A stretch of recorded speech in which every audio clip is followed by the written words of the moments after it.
attention, please.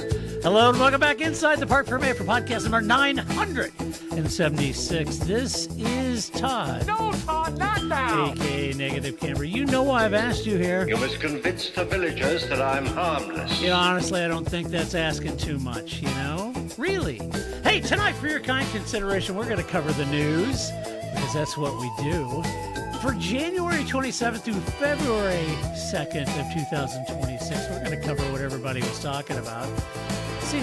Seems fitting. Why not? And it is February 2nd. Don't drive angry. Don't drive angry.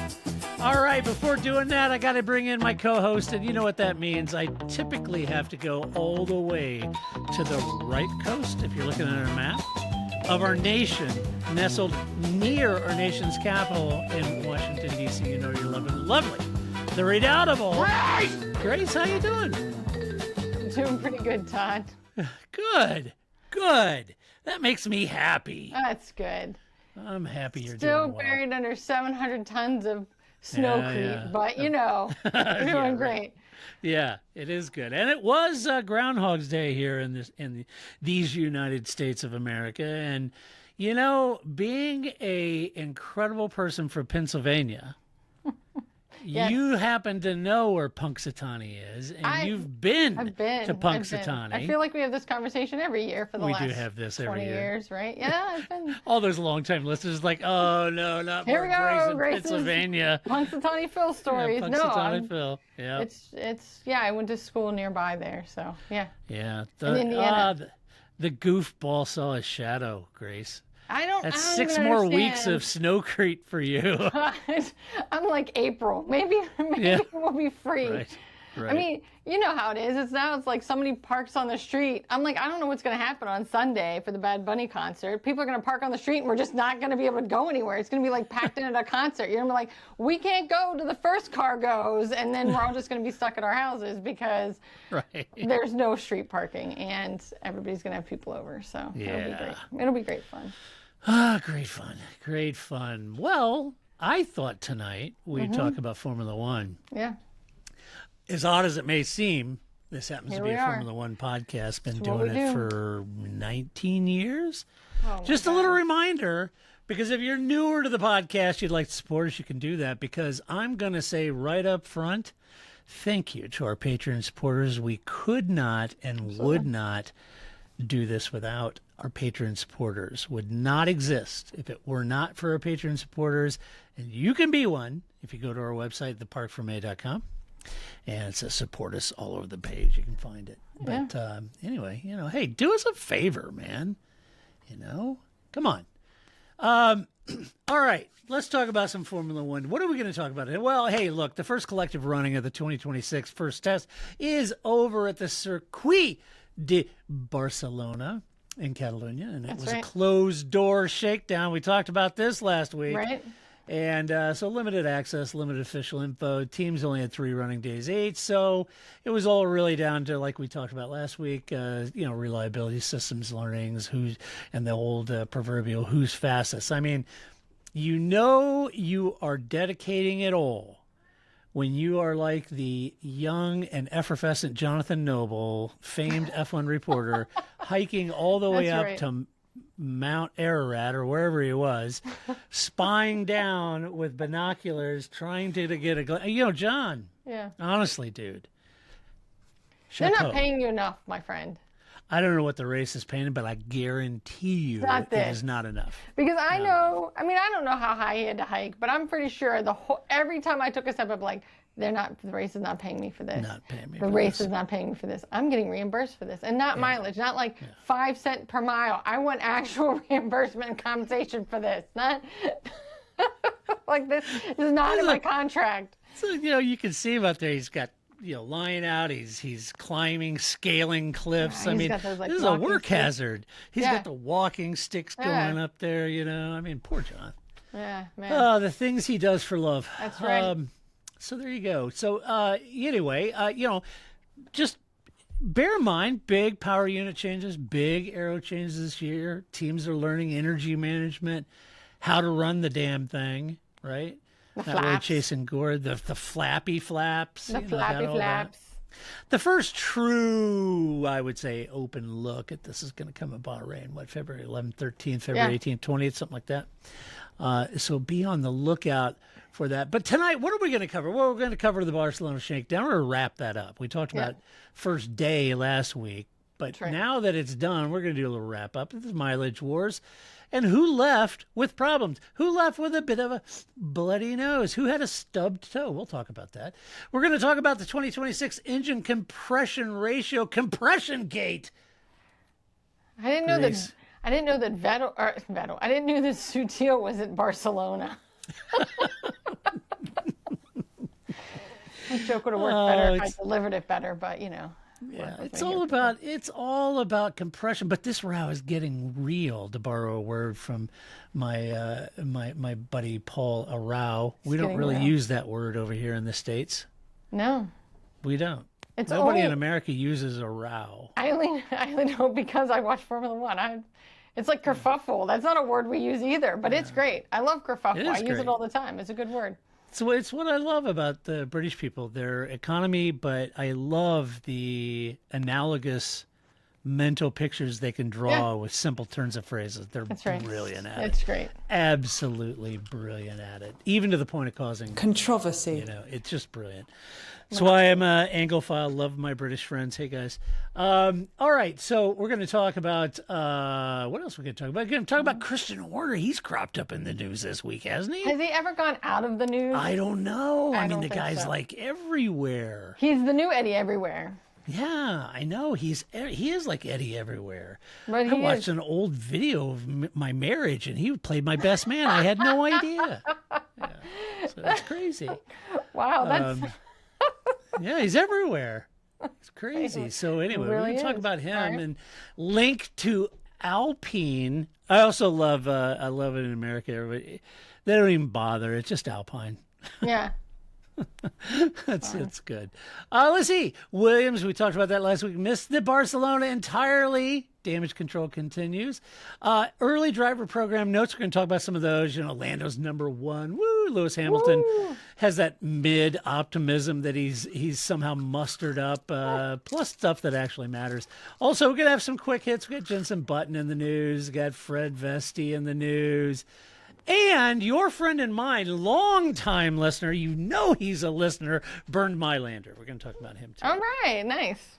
Yeah, you know he's got to be a listener, doesn't he? Yeah, probably. Him and Dominicali, they share like an AirPod on the airplanes, right? Right. With the cord, of course. Right. Got the little cord. Yeah. Yeah. Yeah. Him and Stefano. That's so cute. Yeah. And their little Disney shirts. It's nice. It's warm. Warms my heart. Yeah. Flying corporate executive. Okay. First segment. Let's dive into this. Let's talk. I just want to get the first test behind us because that's all everyone's been talking about all week. I know we talked about the first day last week, so apologies. But, you know, folks, there are 4 more days. I know. And like always, we record this on Monday. You know all this stuff's going to hit the fan on Tuesday. It always does. Like that's always the case. We could record on Tuesday and it would all be on Wednesday. So we saw 4 days of what we were just speculating about last week. And this really kind of brings us back full circle. Don't drive angry. I mean, we are the prognosticators of prognosticators. We say stuff on Monday, and then it happens Tuesday and Wednesday and Thursday. It's just how it goes. That's right. So, you know, hear me now and believe me later, but that's what it is. So we're going to talk about the numbers and testing. It really is the mileage wars. We talked about that last week, but the headline really is mileage is the whole point here. And one team skipping entirely is a bigger story than any rumored lap time you might have. It's like, oh, Ferrari said a 116 and change. Yeah, but Williams didn't show up. That's a bigger story. Yeah. Right? So mileage scoreboard, look, Mercedes top, strong volume out of them. Ferrari, Haas next, Audi and Aston with the biggest homework vibes coming out of the test. Like, ooh, did you get that? Did you make that note? Okay. I got that. You got that? Yeah, okay, you got that? Good. Okay. All right. Yeah. So just making sure somebody's writing this down. Okay, who forgot the Hewlett Packard HPC or the C10? Hold on. Where's the? Come on, man. So that's a big deal. Williams at 0. That's even a bigger deal. look, unofficial, we talked about this last week. Unofficial times are content, folks, not confirmation, right? So you throw out, well, Ferrari's a 116 and change. They're the fast. That's just content. That's not context. That's great. Content, not confirmation. That should be like, I feel like that should be somebody's tagline. Not ours, but somebody's. That's pretty good. Maybe. Yeah, content, not confirmation, right? You had the closed doors and mixed programs. And it's, a closed door session, all these mixed programs equals the perfect lie factory in my mind. Yeah. It's just like, it's a compression. That's what it is. Okay.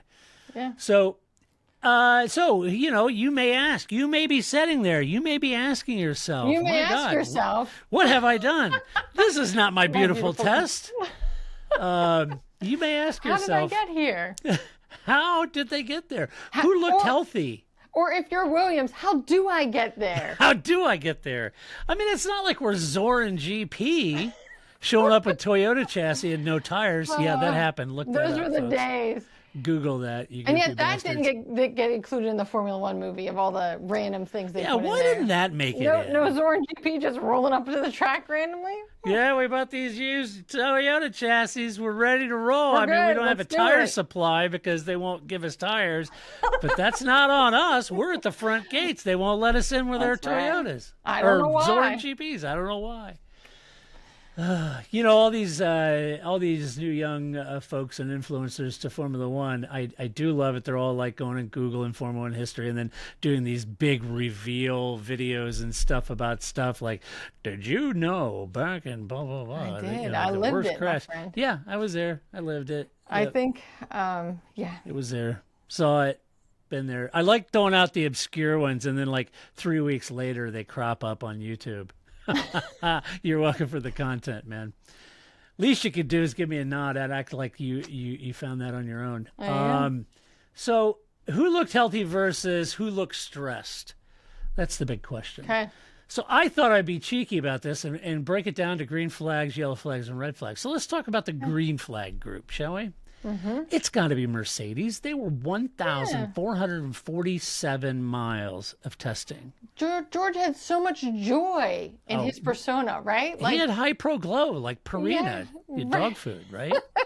He had It was high very pro glow. shiny. Yes, He that's was right. a very shiny coat, shiny. bright eyes, a happy to meet you look on him. And yeah. He was big lap counts and relatively calm sort of operationally. Of course, you'd expect it. It's Mercedes for crying out loud. They know what they're doing. Yeah, they know what Now. they're doing. Yeah.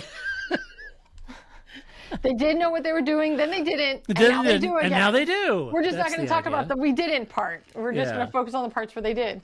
Right. I mean, they got to walk away from this test in the overall best we understand our car signal, right? We know what we're doing, yeah. Yeah, we kind of get this. We know what the car's doing. Also, in the green flags, you got to throw it to Ferrari, 1,279 miles. Hamilton spoke positively about the mileage and productivity.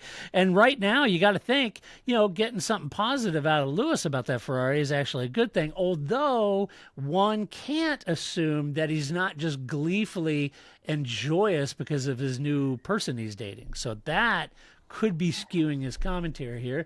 Don't know. Watch this space. Still, pace talk is super premature. Rumors suggest the car could be a handful to drive, but that's just the rumors. That's my green flag. Really, it's preseason, right? Like, he's happy, like a bunch of Washington football team fans, right? Like, he's like, you got to be great. optimistic. This is the car. right? This is the year we're going to do it. Yay! Right. Finally, they right. delivered. We'll see. And Give it a you're couple like races. every year. It's like yay every year for Yeah. decades now. You're like yay, we got Aaron Rodgers We can again. yeah. Yay, we got Aaron Rodgers back. And I'm feeling really good about the Steelers. That's great. Yeah, okay, that's Yeah. picking a scab. I know. That's terrible. You but guys yeah. did better than my team. That's all right. That's all right. Well, it's entertaining. I think Rogers is entertaining if it wasn't my team, right? Like him with the Jet, great, entertaining. I don't need him to be ruining my team though. I know. And I don't know anything about British Premier football, but Paul told me I could only have one team, and I didn't know what I was doing. I said, I don't know. I mean, it was a total coin flip. I was like, I like Bournemouth. And Tom said, "Oh, you must be a pensioner." I was like, I don't know. I don't live there. Is that a thing? I don't know. Is that where all the old people go? Is Bournemouth? I just kind of like the Cherries. I don't know. But that's not who I ended up. I also like the black and white stripe, Newcastle. He's like, oh, the Northerners. And I was like, okay, I don't live there. I don't. Is that a thing? Is that a bad thing? Or Newcastle people? I mean, I thought it was the Birmingham accent that everybody thought was. I don't know anything. I don't live there. I just flipped a coin and I went with Arsenal.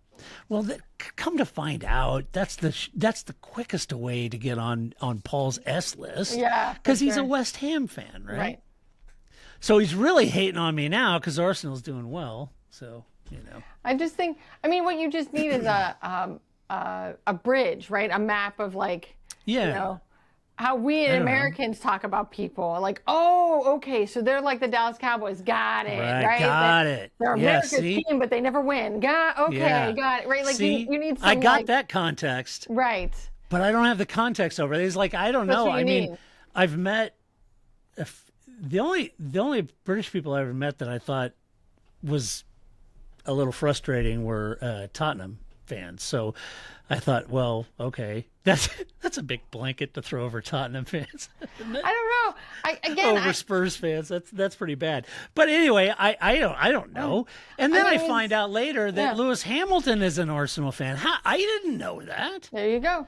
No, I mean, that's how I was about baseball, right? Like I grew up watching the National League. I'm from Pittsburgh. I didn't know anything about the American League teams, right? And so my roommate was like, "Listen, here it is. You're going to watch the Orioles, right? We didn't have the Nationals at that time. We watched the Orioles." She's like, "What team did you hate?" "The Braves. I hate the Braves." She's like, "Harness all of that hate that you just had about the Braves, put it on the Yankees and we'll be fine." There You'll understand everything you need about the American League. See, that's what you need. You need somebody that's going to say, "What team do you hate?" Whatever that team. "Oh, the Broncos." Okay, take that heat, put it on this, that hate, and put it on this team and you'll be fine, right? See, but I think that's the same sort of litmus test that people are doing in F1. Okay, what team do you really hate? Red Bull. And everybody hates Red Bull. Okay, fine. Now that news are put all that hate on Aston Martin. That's right. No, I do hate Red Bull, but I don't hate Adrian Newey. That'd be fine. Okay. I actually like that Adrian Newey's just really building the old McLaren. It's really just the Ron Dennis era McLaren. Just paint it silver now and be done with it. Get it some Vodafone sponsorship, we'll be fine. Yeah, I mean, you could do that. Although I'd probably go. Nice, Ron. I'd probably go Predator Gray because that was like that was the high water mark of Ron Dennis's color naming convention. Was Predator Gray. I like that. It was like the height of it. Ron. Yeah. Okay, Ron. Miss you, Ron. Miss you, buddy. We do. I do miss Ron. I didn't at the time. I didn't know, right? I didn't know how much I'd miss him now. Yeah. Flavia's come back. Why hasn't Ron come back? Boy, I had no idea how much I'd miss Jean Todt. Until we got Ebony everywhere. It's like, holy cow. I mean, look, I had my fair share of criticism of old Jean, but good grief. Be careful what you wish for, my friend. That's the lesson there, right? Right. Well, and that's what you and I warned, Everybody's like, oh my gosh, Bernie Eccleston's got to go. He's got to go. And I said, careful what you wish for. Now you've got this. Ta-da. So let's see. Audi, yellow flag. Sorry, McLaren. Your team, Grace. 830 miles. They had some interruptions. They had a little fuel system issue noted in some of the reports I read, but still got meaningful running in. Yeah. Haas, 1,116 miles. I'm sorry. If you want the total mileage list of all teams, I have a table at our website. There's an article about a wrap-up of the testing. You can go see all the mileage. And in there, I do have the conversion to kilometers. Sorry. I'm on the King's Foot here. So let's see. Haas, 1,116 miles. Racing Bulls, also 923 miles. They had a few stoppages, some red flags. Classic early cycle troubleshooting, I'd say, with them. Kind of stalled out or whatever. Got it running again. That's just... Listen. But they both had some decent running in there. McLaren, Haas, Racing Bulls. I thought they all did well. I'm not worried. And Rob Marshall, we trust. We'll be fine. In Rob Marshall, we trust. What would Rob Marshall do? We'll be fine. Well, yeah, but there you go. It is. Well, he's the Rob, isn't he? We got it. We'll be fine. Don't question. We're good. All right. My red flag's Audi, obviously 694 miles, early technical problems consistent with, I would say, a new works power unit integration. You know, all the issues. The team is the team, is the Hinwell group. Certainly now Audi is all over it, you know, like a residue. But you know, it still is a team running a car and all that stuff. You know, just depends on how many Sauber people end up leaving or staying, and how many Audi kept, and how many people Audi wanted to dump over from corporate into that program.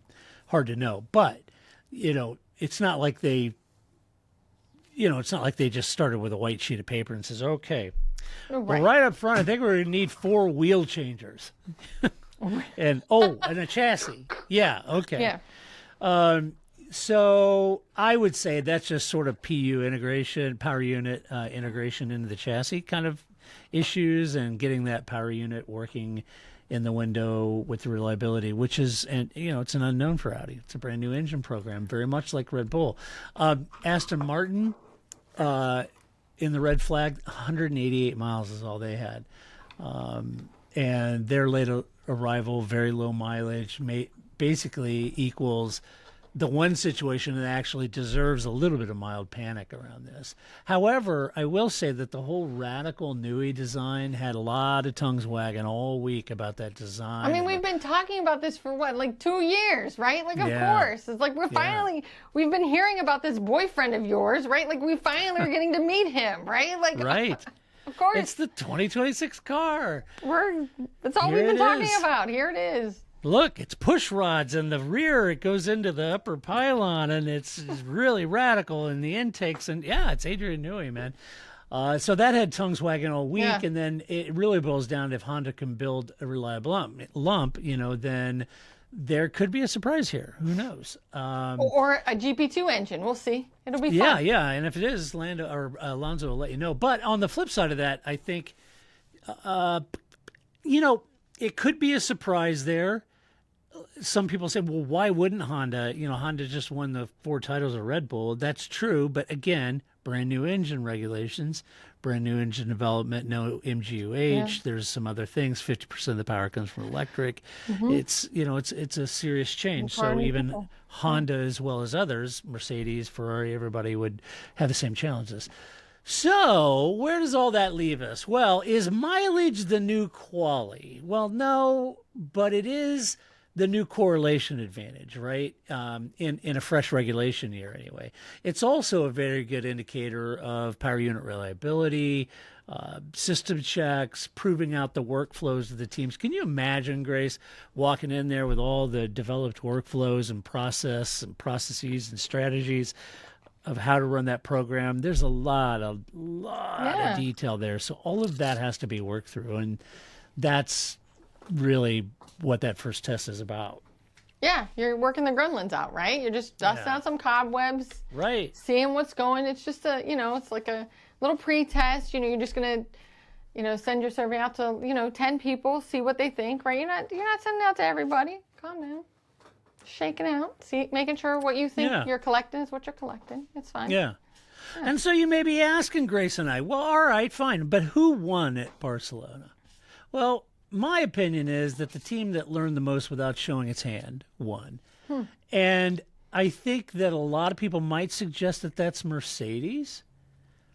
And while I'm inclined to believe that based on the total amount of miles they ran, the rumored pace and not the reliability of the engine, but the rumored pace and advantage, that I can understand that. Although I might argue that Red Bull could be the target for that award. It's a brand new power unit program for them, period. And it's a non-Nui car, right? And I'm kind of thinking that bodes well that they got that kind of mileage under their belt. I think it's either going to work or not work. I'd give it to Aston Martin. If it works, then they're a big winner out of this. If it doesn't work, however, this was a waste of their time. But again, it's preseason, so I'm going to go with, they got it together. We're going to see what they got. They've got, I liked your optimism. you know, right, exactly. They got the facilities, they got the wind tunnel, they got the Nui. We're going to see what happens. So I'm gonna Yeah, I like it. It's a different category for them, Grace. hang Aston Martin in there. They got Larry. Yeah, yes. You know? Intense. So that's kind of my feeling. And we talked about it last week, and this debate kept raging on all week about the closed door. Does it, closed doors help teams or just create a leak-driven rumor economy? That's probably both. It's probably both. That's Right? kind of how I read it. I mean, I thought either way it could be good for F1, either way. But I think we talked about it last week, and in some sense, I was stewing on it all week, and I think it does run the risk of abusing the fans with all the hype on something they can't see.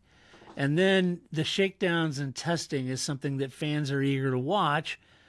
But I understand that the teams want to set their own narratives and they don't want to show their struggles. They've got brands on the cars and associated, and they don't want to show up and everybody see the engine, hand grenade and those kind of things. So Right. I understand that part of it, but I certainly understand the fans that were unhappy about it.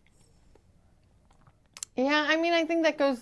I don't know. I think that goes both ways. I think that the teams do need. I mean, seat time is seat time, right? You need to get that car out there in the elements at a track, and there's a reason they all go to Catalunya, right? It's got a good combination of different kinds of turns, and the weather's usually pretty nice this time of the year, so it's a good running space, and they need both the ability to make mistakes and not have anybody know, right? Nobody wants to air their dirty laundry to everybody. Yeah. And it does help build some excitement, because what's more exciting than we're going to do this thing and you can't see it, right? Yeah. So I think that, I think it is what the teams want. And again, they could, Formula One, Liberty Media could be tamp it down, but they're not. They're going to stoke it a little bit, super secret thing, right? Ooh, And super secret. And of course, the race and everybody else is going to be on it because that's their job. They're just as desperate for content as we are, right? Right. Right. So, everybody's going to be all over that. But I do think it makes sense that it was sort of kept under wraps, and, that mystery is there. The teams did need that, but it never is going to be completely mysterious. You're at a racetrack, right? Right. Short of running in your own wind tunnel, which isn't going to help you at this point, and that's as close as you're going to get. You need that correlation data, Grace. Yes, That's you do. Right. That's right. So, all right, segment 2. Let's talk about the newest brewing controversy in Formula One right now. There we go. It is Compression Gate, the compression ratio loophole fight. Truly, politics in a lab coat is where we've reached, right? That's what we're. So, what's being claimed here, Grace? Now, I'm not going to go into the gratuitous details. Who's your friend in mine? The dashingly handsome young chap that has a great YouTube channel. Driver 61? Driver 61. Scott. That's him. Yes. What's his name? Scott's his first name. Okay, sorry, Scott. I didn't know your name. I bet you don't even know I exist. But It's all right. It's okay. I mean, that was okay. that's how I learned, right? So I was that's in my addition to your notes, is that he has a really great video that really describes he does. how this works in a way that I'm like, oh, I've never understood any of this. This is that's really helpful. So that's why I brought it up, because I stumbled on that the other day, and he was sort of unpacking the whole gratuitous. So, point is, go watch Scott. He has a great description of it, and he talks about all the argy-bargy that's being done, allegedly being done. Okay, so I'm not going to get into gratuitous details on that. Suffice it to say that the regulations state that the cars have to have a 16-to-1 compression ratio, and with the pistons and the push rods and all that, and so the gap is 16-to-1. And as Scott pointed out, like a supercar, like a Ferrari road car, whatever it might be, a 9 and change to 1. So this is, a lot of power, and ambient conditions, ambient temperatures is 16-to-1. But effectively, they're alleging that teams, looking at you, Mercedes, and to a lesser extent Red Bull, is repeatedly citing as the teams that are playing games with that regulation and expanding the metal. So as Scott points out in his video, and as you will know, when things get really hot, they expand. All materials do. And so the point was they were trying to claw back. They were at 18-to-1 compression. And so sitting idle at ambient temperature at 16-to-1, but when they run an anger, that they expand, or the push rods might expand in combination with the cylinders themselves, or the heads, and it would increase this lengthening would increase the compression ratio and get it back to close to 18-to-1. But as Scott adequately says, there's a combination of things, because the block itself would be expanding. Everything's expanding. So the push rods might expand. So how they're doing that exactly is an intriguing concept and engineering genius, right? It's just like everything, right? Like it all works. You can't just focus on one thing. I mean, it's true of anything, right? You have dependence, right? And how that works downstream as a whole item matters, right? Not just it does. One part. Yeah, everything in the assembly and about the piston, the bore, the block, everything is all working and heating up and doing what it does. So the two pressure points on this whole thing are, like I said, they're basically pointing fingers at Mercedes primarily, Red Bull secondarily. And out of this, the pressure points that cropped up was the FIA technical workshops to align on how to measure when hot. So don't we just swipe one way or the other? Isn't that how we already measure who's hot? Like, hasn't this already been figured out? We just put this on an app and we just swipe hot. Yes. Not hot. Done. Yeah. Left swipe, right swipe. So but to dovetail into my comment about Total Wolf is that test currently does not exist in Formula One. Right.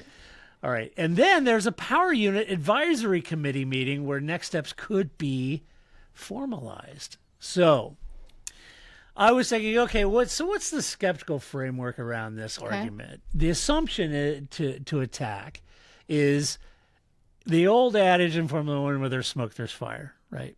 Or where there's success and I don't have it. I must file something. Which is probably more to the point. Right? But yes.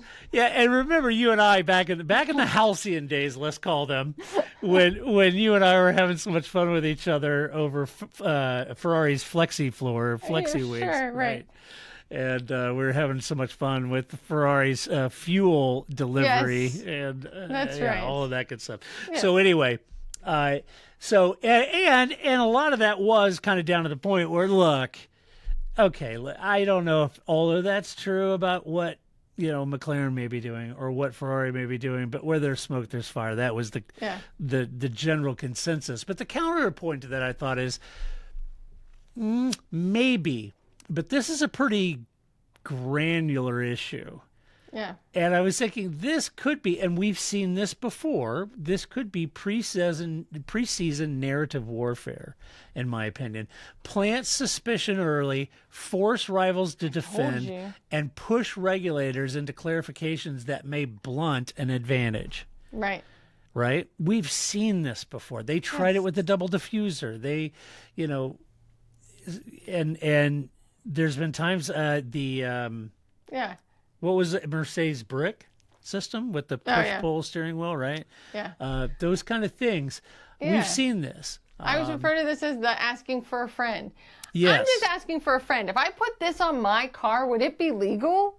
Right? They never, it's not so much like, do you see what Ferrari's doing over there? They just go, I was pondering some things last night over some, pasta and wine, and I thought, can I put this on my car? Would that be legal? I just want some clarification before I expended the money to do it. What do you think? They played a genius move when they did that. I love this. It was so good. But yeah, I mean, it's like, Aston Martin could say, hey, we've got our engine developed for this season, and we noticed when we were running it, it would get kind of hot. And we think maybe the compression ratio may have increased over 16-1 because of heat and expansion. I mean, you guys know. It happens. I mean, do you guys have an issue with that? Is that a problem?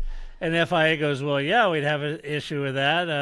Nobody better be doing that. So they set up these two things. So anyway, or it could be happening, but at the end of the day, the practical reality of this is unless somebody protests or the FIA changes procedures, this stays in the realm of innuendo and governance in my mind, right? Mm-hmm. So, what have we here? So, is this a real technical loophole, or just get your homework done disguised as outrage, Grace? I think it depends on how successful those teams are, right? Right. If this ends up being a nothing burger, I just test the waters, whatever. But if this is not a nothing burger, well, guess what? It's going to be a big issue. It's going to be a major issue if Mercedes comes out and beats everybody, beats the stuffing out of everybody. Exactly. Then there's something there. So I think that's what we'll really find out. Something I did think that was really interesting about his video was he talked about how they use 3D printers now. Like it used to be you took a square of material and you had to carve your part out of that, right? Yeah, reductive engineering. Yeah, right. And now that they can really do stuff on the inside because you're not just you're not just taking material off of it, but you're 3D printing it. Yeah. And so you're able to put in all these nooks and crannies that didn't exist before, and it's really revolutionized how you build car parts in Formula One and other racing series. So I thought even just as Harry homeowner with a 3D printer in the basement, I thought that was a really interesting idea that you have the ability to really work on the interior of a part in a way that you didn't before, because you only could, chisel away at it like it was some, Greek sculpture, and you couldn't really work on the inside of a part. So no, it's true. Fascinating. How far it's come, because when I think of 3D printing, it's like I think of the dude with the 3D print. Look, this yellow blob looks a little bit like Pikachu, doesn't it? Yeah. Its head fell off. Oh, that's not real good, is it? Okay, well, that's novel. As I have told people, rule number 1 of owning a 3D printer is never say, couldn't we just buy this at Target? That's not how this works. It's not the idea. Right. No, the 17 hours of development was worth it. Exactly. And the toner is a nightmare. Totally fine. So anyway. But yeah, it was I just thought, he's, again, a really great way of explaining it. But that part of it was really interesting. Yeah. I didn't realize that either. It was. Well, Toto is not happy about being singled out, and he basically says the other teams need to get their shit together. That's right. Why don't you build your car, right? You've got a problem with your engine, change your effing engine. Yeah, right? Exactly. So, and the other is if a measurement method changes midstream, who gets burnt, right? The cheaters or the competent engineers in this case? It's a fair question. I mean, if you think about it, they complied with the regulations as stated, but all materials expand when heated, and they knew that, right? So you got to ask you, they took advantage of it when others didn't. Is the double diffuser version of the engine wasteland at this point, right? I mean, and that's the way the rules are written, right? There's always gray on purpose, right? They don't spec out everything on purpose so that you have this ability to be creative and design things. We could just give everybody Delora chassis and tell you to go, run around an oval somewhere, right? That's a possibility if you really wanted that.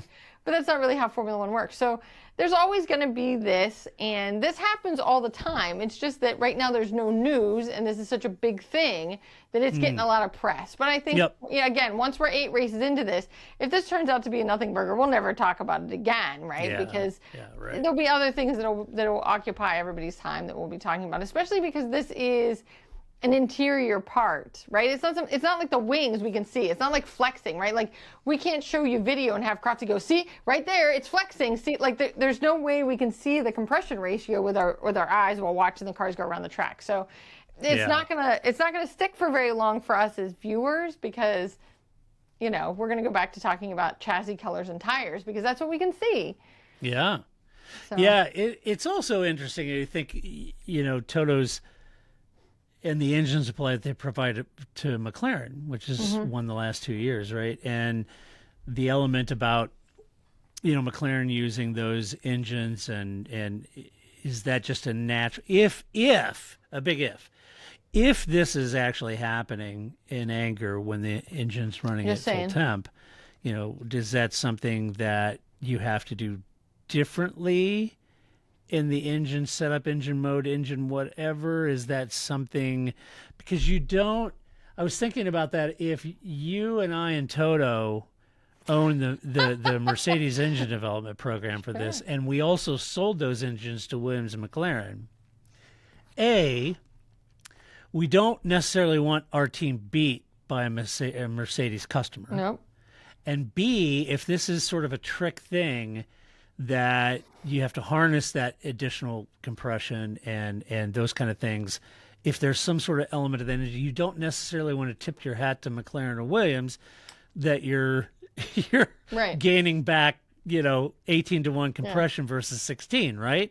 So how much of this do you tell your customers? You don't? I don't know. It's sort of a gray area. Sorry, I had to cough. You didn't want to hear that.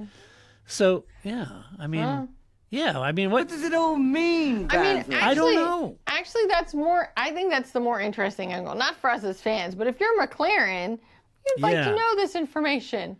Yeah. If you're Zach, you're thinking, oh, okay, the engine in the back of this Lando's car, is that 18-to-1 now?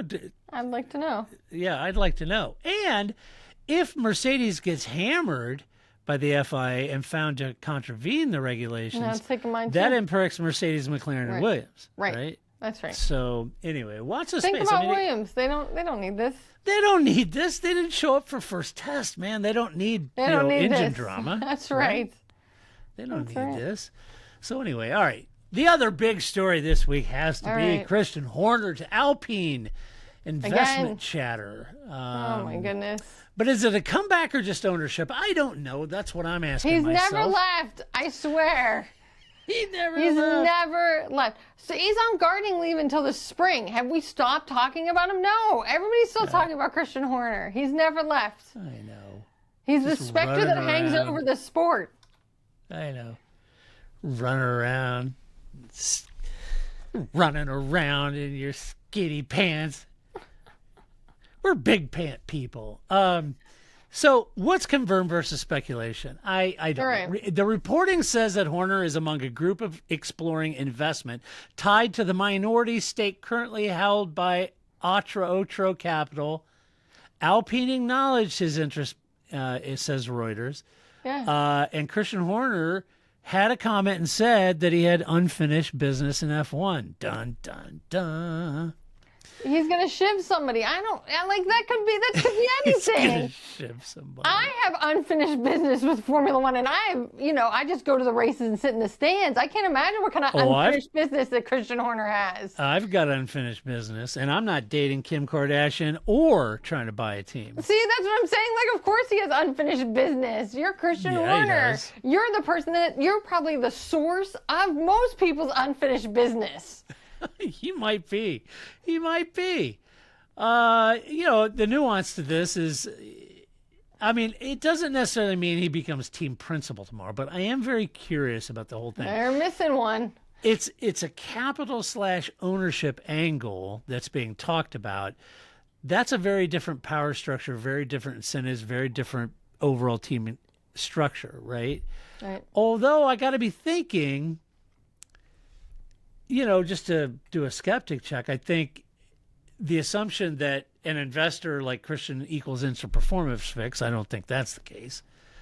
I think the counter. What are you going to tell me next? That just because every agency now has AI, that's not going to solve all my problems? What? Yeah, I know. It's aggregated mediocrity. Who doesn't want that? So hire Christian Horner. Cool. It's going to fix everything. It's going to be awesome, man. Well, yeah, like I said, the counterpoint is minority stake buys influence, not miracles, right? So no, you get none in there, of it is miracles. Yeah, so just because you have a minority stake. Especially not for Alpine. It's not Alpine. Williams. Williams doesn't need miracles. Alpine needs miracles. Yeah, they do. They do. And I think also the bigger question is who controls operations and whether the governance stays coherent. To me, that's a big deal. You got Flavor Flav out there. He's still there. And then if Christian came in, who knows? This is the big ace up the sleeve. I can't see Christian Horner, though, just owning a portion of a team and not being involved as the CEO or leader capacity, just as an investor. I could be wrong, but I just don't see that. He's going to make it like 5 seconds. It's going to be like, okay, you guys are going to this meeting. I'm just going to sit here in the corner. Just ignore me. Pretend I don't hear. I'm not here. I'm invisible. I'm not going to say anything. They're going to get about 2 PowerPoint slides in that presentation. He's going to be fine, I'm doing it all. Like, he's just not, I don't see how you're a person of his caliber who's been doing this for so long and you're just going to sit there and not say anything. I don't think so. Yeah. Yeah, but in his mind, you got to be thinking, would you rather just be an employee of a team again or a partner with optionality? And this is, obviously, he's going to have ownership, right? He doesn't want to get caught in the situation like he was with Red Bull because Dietrich never really gave him ownership, a portion of, right? And if you're Alpine, do you want Horner's brand and experience or the inevitable circus that you may get with him in there? And my bigger question is, if he does go there, can Jos Verstappen be a part of that package that they would take on board? So it'd be great if Christian went to Alpine and was like the head of the team, and then Jos came along as part of the package, to be the Grima Wormtongue of the entire operation. He could be the Dwight Schrute, right? Like the secretary to the traveling manager or whatever, Right. He's the Dwight Schrute of the organization. I think that would be fun. I'm here for that. But I just think that I imagine if I'm Flavio Briatore, this would be me. I'm Flavio Briatore. Do you want to be our team principal? How about you? Would you like to be our team? Are you here to be our team principal? No, I don't have time for you, right? I mean, they've got a real person they got to get in there. Right. He does not want to do it. He doesn't want to do it. So somebody's got to do it, and nobody else wants to do it. So.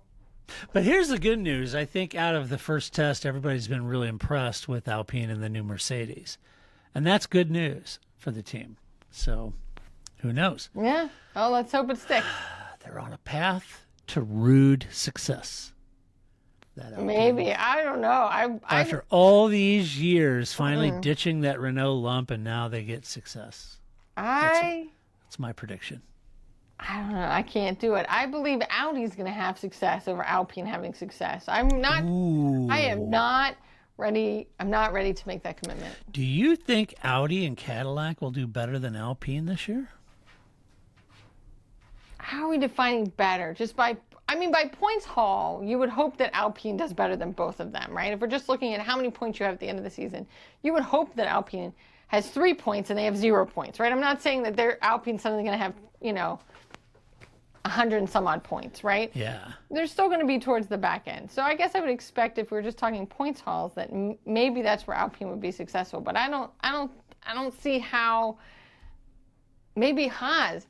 If they could beat Haas, I'd see something. But I don't think Alpine's going to beat Haas. Yeah. Okay. That's a good. It's Groundhog Day. It's a good prognostication from your side. I don't know.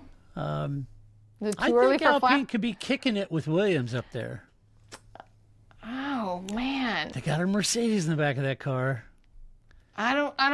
They got the Gasly. They do have Gasly. I'll give them that. I just don't. I can't. That team. I refuse. I'm taking all of my McLaren doldrums and I'm just putting in Alpine. I refuse to believe in Alpine. I refuse. I have too much experience with this team to believe that Alpine is going to be successful this year. I can't do it. All right. I hear what you're saying, and on paper it sounds great, but I can't do it. I can't sign on to that. I can't do it. Can't do it. Nope. We'll do it live. Okay, fair enough. All right. Let's see. Finally, Williams. It's kind of. Oh no, it all went wrong. So you got Williams misses the Barcelona test completely. Apparently lost it on the map, couldn't find it, didn't show up. The only team with 0 shakedown mileage. They skipped to Barcelona due to production delays and aim to be ready for Bahrain, including a virtual track test approach and a filming day before official running. Now, I'm sure that virtual track day thing was interesting and it was the best they could make it. Yeah. But I loved how JV tried to sell it Oh, yeah. Yeah, he was trying to sell it. Well, no, we weren't going to go to the test because we were doing a virtual track That's day, right. which is much more meaningful for us. It was like, okay, way to sell it, JB. Yeah, that's what Virgin Atlantic told us about their car launch too, right? Like, Right. okay. Right. I thought that was pretty good. Yeah. But the hidden at this point, the hidden cost isn't lap count pride, really. Although I'm saying that lap count is critical. It's honestly for them, it's systems learning, right? Procedures, sensors, reliability patterns. It's a brand new rule set, brand new chess, including an all new Mercedes. Yes, they had a Mercedes last year, different engine. This is a different energy map, a different energy program, 50/50, how to do the boost, how to store, no MGU. This is a different program. They know that, and they're doing it, and they have their own dynos, and they're running engines and stuff. But still, that's, running at an angle on a track is different. And so that's what they miss. It's not season ending, folks, if Bahrain is clean. The season hasn't even started. How can it be season ending? They're not Alpine, they're Williams. It's not season ending yet, people. It's James F. and Vowles. It's fine. Yeah. He said it would be okay. He literally started the video by saying, it'll be okay. All right, James, I believe you. You think it'll be okay? Yeah. I'm going to believe you. It'll be okay. It's James Vowles. He's the dude that pulled the sword from the stone, for crying out loud over there. It's fine. Yeah. He and the lander won. Yeah. I mean, I think his point, if, we could have gone, but that would have caused us, that short-term Delays. gain of being there would have harmed us later, right? Like, it would have caused us, a compromise for the rest of our season just by pushing to be in Barcelona, and it wasn't worth it. So we'll be at Bahrain, and it'll be great because we just weren't quite ready. It's all about time and resources, of which only James Vowles himself knows. That's right. He's got the spreadsheet. He has the Excel spreadsheet with, I am going to guess that they've turned the corner and they're starting to use XLOOKUP instead of VLOOKUP. Ooh. Just maybe even a little Python code in there. Carlos just spent all that time learning all those macros, and now you're going to make him learn Python? Great. I know. He's got Python in there. I'm just saying. All right. All right. So, is missing Barcelona a disaster or just embarrassing?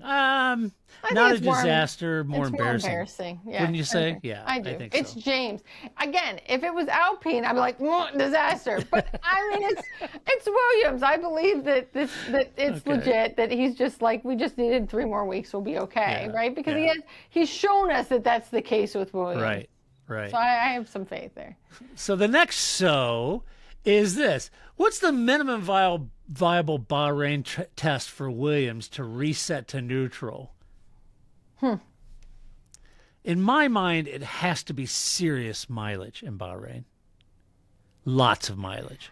I want to see serious mileage and Carlos to have some of that George Russell, The Purina High Pro Glow? Yeah, Yes. the Purina Glow when he gets done.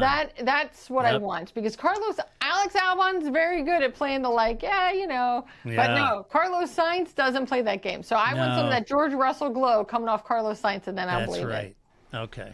All right. That's what we want. That's what we say would be a successful Bahrain for Williams. Let us know what you think. Okay. What is the minimum viable Bahrain test for Williams? Let us know. All right. Let's see, segment 5. Oh, just some driver program notes I want to run through real quick before we get into Albon's cats and stuff that doesn't really matter. But anyway. This all matters. What are you talking about? Well, that's why I said program notes that matter and stuff that doesn't. But, you make the call. All right. This week in baseball. Let's see. Norris's first day is number 1. Well, he said it was a decent day. He was all excited to see the number 1 on his car. That Decent happened. day is pretty high praise coming from Lando Norris. Kind of is, really. Kind of is. He's kind of like Charles Leclerc, right? Like, it's an okay day. It's okay. It's pretty high praise. Yeah. It's high praise for those cats. But the number 1, I'm here for that. I loved it. Right. It's great. As I mentioned, Hamilton had mileage optimism. He talked up the mileage productivity of the Ferrari program. Mileage optimism. A sensible first week. and not a title claim or anything like that. But the fast lap news also added to the pressure and expectation of Tifosi. But don't they do this They do this every year. And I'm telling you, look over my shoulder, that shoulder, not that one. As a Ferrari fan, I'm just telling you, every single year we do this. Every year we go to test it. Oh, I think Ferrari's got it. They set that fast lap. I think they've got it. Oh, Ferrari's going to be on song. And then, boom, first race shows up. It's like, okay, yeah. We're Just kidding. We're third in the championship. I mean, yeah. The Cleveland Browns have fans, too. It's all right. Right. It's literally Ferrari's version of say, yeah, this year we're going to be on par. We got Aaron Rodgers. Okay. All right. Just kidding. We'll Just be kidding. fine. So there's that. Let's see. Red Bull. Oh, hey, just a reminder that this era can bite as well. One Isaac Hadjar crashed the Red Bull in Barcelona. Isaac. Yes, I know it's terrible, which is a useful reminder that early reliability, drivability are a real risk, even in testing. So that whole drivability, the energy shift, the amount of energy they're trying to manage, the mapping programs they're doing, new engine, the whole thing, new flappy flaps, all that stuff New flappy flaps. New flappy flap. And, now you might say, oh, no, a brand new 2026 wing. But I'd suggest that those aren't the real wings we're going to see come the first race. Nope. So We're going to see a whole new set of flappy flaps. Yeah, we'll see a different set Australia. of flappy flaps. You say, what? Yeah, we'll see new flappy flaps. They're not going to reveal their complete aero design at the first test. Not gonna happen. Because then everybody will copy your flappy flaps. Everybody will have your flappy flaps, We can't have that. you know? Special secret flappy flaps. That's right. Flappy flaps, like bingo wings. So, the big so section is, what's the most overrated preseason metric? My answer for that has to be lap time screenshots. Oh, What do you think? I mean, lap times is a pretty big one. I mean, because as always, as we talked, right? Like, we don't know, but they know. And so they know if that lap was worth something or not. Yeah, I don't know. I don't know. So, yeah. Yeah. What do you think the most underrated preseason metric is? I'm going to go with clean days and repeatable runs. I think that's, just repeating those programs, just hammering out the miles, running the programs go exactly how you want them to. Just that everyday clean, no issues, no hiccups, completely repeatable testing program runs. I think that's key. I mean, I think you're right. And again, we don't know, right? Like if somebody has an issue, we don't necessarily know. The team does. don't know. They know how clean it is. We don't know. So I think that's also a good answer. I know that's great. This is great content. If I just go, you know what, Todd, that was a good answer, but Right. I think that is a good answer. That's what you really need. I think that's the other thing too, right? You want that's the value of Alonso, right? He can just go out and lap after lap and like a metronome. And it's not the driver, and you can tweak things and know that he's not the reason that's the problem. So, yeah, it makes sense. Okay, just a couple quick notes. Button to Aston Martin is a team ambassador, switching from Williams. That's good. I've already got the word in. Don't start pestering me. I already hit up Paul about this. I said, JB Aston Martin, Paul, is there something you want to tell us? Is JB trying to line up a Valkyrie ride? I've already asked him. So don't anybody start beating me up on that. Did he answer you? He did, but I don't know if I can share that. Oh, all right. Out of confidence for Paul. Okay, all right, fair enough. That just made it worse. Yeah. I know. All right. We'll just wait. Although I do kind of like the idea of him just being like, new phone, who this? Right? Like, I've never seen this number before. What are you asking me these questions? Be funny. Todd, I don't know that guy. What? Todd? Who? Todd who? I've never met you. I mean, come on. Seriously, Todd? Yes, seriously. That'd be great. Let's see. Vesti, as I mentioned, is the Mercedes third driver. Oh, this. Burt Mylander, milestone. He's going to set his 500th Grand Prix as a safety car driver in Melbourne. That's awesome. I mean, that's 500 GPs. And I mean, at this point, only Alonso's remotely close to that. So that hurts, doesn't it? It did. He stabbed me. I stabbed my guts, but nobody can see that on camera. So I had to right in there. Thanks. I know. It's a bit It's like hard. it's a bit like Jada. Poor Jada. You thought she was going to win Hell's Kitchen, and then Ellie pulls it out. There you go. Poor Jada. Now you're going to love this one, Okay. Grace. Our friend, you're my friend. I do like me some Pierre Gasly, but Pierre Gasly invests in MotoGP Tectois. Everybody likes Pierre Gasly, and everybody likes Tectois, so I'm here for that. I think that's great. I mean, and get in there, and he can hang out with Gasly things. Yeah, hang out with his buddy Gunther Steiner. I don't know that they're buddies, but I like this cross pollination, and I like that he's investing in the team. They can use that. Me too. It's better than investing in a Ferris wheel. An Alpine? Oh. Or a Ferris wheel, yes. Yeah, Ferris wheel. Isn't that what? Yeah, Jorge Lorenzo. I was going with the Alpine investment, which I think I would also invest in Tectois over Alpine. I'm just saying, if I had some money laying around, that's what I would do. I might actually pick a Ferris wheel to invest in over Alpine, because at least I know people will ride in that Ferris wheel, and I will make some profit. I'm not sure that I will make profit off of Alpine. So, yes. Just for the record, I want everybody out there to know that I do not share the same opinion of Alpine that Grace does, all right? As a matter of fact, I'm going to double down on Alpine right now. Okay. I like Pierre Gasly. I like Gasly. It's not personal. Flavio, say what you will about him, but he's won titles, right? Benetton, Renault, he's won titles. And if Christian gets there and he gets in that program, I'm just telling you, in a few years' time, we'll be looking back thinking, Todd was right about Alpine. So, or we'll think, Grace was right, sad trombones. It's Alpine. They may.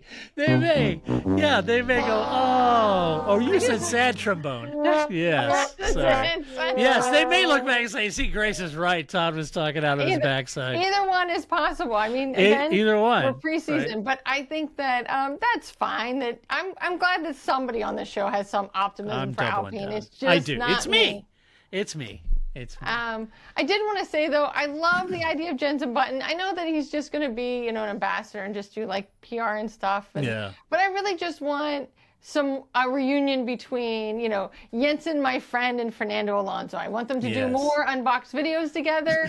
Let's just cut Stroll right out of this. He's not interested. Like, I think they should agree. Like how Red Bull hired Ricciardo, right, to do all the pressers that Max Verstappen doesn't want to do. I think this should be the same thing. Let's just send Jenson and Alonso out there on a Remember they did the thing where they're driving to the Austin Grand Prix and all that? I really want a hot dog. Yeah, who could forget, right? Like, I just think they should do more of these bits together. I do too. We'll forget about Lancey, and it'll be great. That's what I want. All right. Well, that means it's time. Yep. Seriously, Todd? Yes. Stop yelling at Todd. Stop yelling at me. It's time. Good luck! We're going to talk about Albin's cats. What do you got for us, Grace? All right. So Pierre Gasly investing in Tectois MotoGP? We already covered that, so okay, I don't have to. But it is MotoGP news, so big surprise, right? All right. So just like Formula One, MotoGP is also starting their preseason. They have their preseason test in Bahrain coming up, and their big change in rules is next year. So they change in 2017, not like Formula One that's changing this year. So have another year here of the old specs. But, there's been some rumors about what's going to happen in 2027 and who's going where. And there's been a lot of talk about, Quartararo leaving Yamaha and going to Honda. That's, and then like once one silly season rumor goes out there, all the strings come out and we're like. So where's Martin going? So we don't know. I mean, nobody knows because Quartararo kind of backed off of it. He kind of said, look, he did the Christian Horner. I'm talking to people, but I haven't signed on anything, right? Like he just kind of like, I've talked to Honda, but we didn't sign anything yet. Right. I think Martin would probably he could go to Yamaha. Oh, that would be interesting. Anyway, so there's been sort of like, because then, there's Pedro Acosta isn't happy with KTM, and he's been angling to go to Ducati, and they could keep Marc Marquez, but Marc Marquez is also, even for Marc Marquez, getting a little long in the tooth, so he's going to retire at some point, but maybe he'll go back to Honda just for like a full circle, go back to Honda, Marc Marquez, right? So there's been a lot of discussion about what everybody's going to do for 2027, right? And we don't really know, except that today, our friend Marco Bezzecchi, you may remember last season, he proposed to his Aprilia. Today, he married it. He has signed for 2 more years. It was charming. It was have you seen the video? No, I haven't. Okay, so I'm telling you, we're almost at the end of the show, people. So when the show is over in another, 20 minutes, whatever, as long as you're not driving, stop what you're doing and go find this video for Aprilia. Marco Bezzecchi, it's a wedding. And the bike is all in white. It has a little veil. He has like his leathers, but they're like a tuxedo. It's great. Massimo Rivola, who is the team principal, former sporting director at Ferrari, but now the team principal at Aprilia, is the officiant. I mean, the press release was a marriage license. They went the whole 9 yards. He marries the bike. It's great. The team's there. They dab their eyes. They throw rice. It's great. I think we talk about how Formula One doesn't do anything fun anymore, right? They used to be fun. The car launches were fun. This was fun. This was wonderful. I enjoyed every moment of it. It didn't cost them anything. They're already at Sepang.